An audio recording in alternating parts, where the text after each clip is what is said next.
Renowned religious orator and Padma Shri awardee Ibrahim Sutar, who had earned the recognition of Kannada Kabir, died due to cardiac arrest in Bagalkote district on Saturday.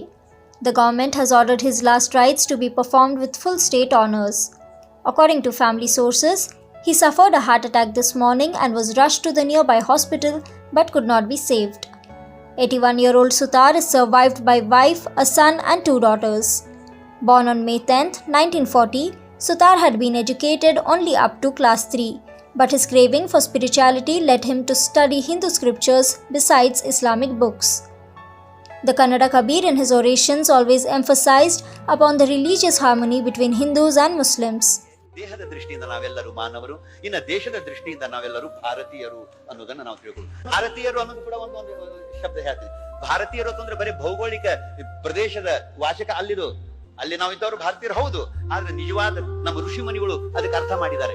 ಭಾ ಅಂದ್ರೆ ಪ್ರಕಾಶ, ಪ್ರಭಾಕರ್ ಅಂತಿರ್ಲ ಸೂರ್ಯನ್. ಭಾ ಅಂದ್ರೆ ಪ್ರಕಾಶ. ಯಾವ ಪ್ರಕಾಶ? ಸ್ವಯಂ ಪ್ರಕಾಶ. ಸ್ವಯಂ ಪ್ರಕಾಶ ಅಂದ್ರೆ ಏನು? ಪರಮಾತ್ಮ. ಭಾ ಅಂದ್ರೆ ಪರಮಾತ್ಮ. ರತಿ, ರತಿ ಅಂದ್ರೆ ಪ್ರೀತಿ. ರತಿಯರು ಅಂದ್ರೆ ಪ್ರೀತಿ ಉಳ್ಳವರು.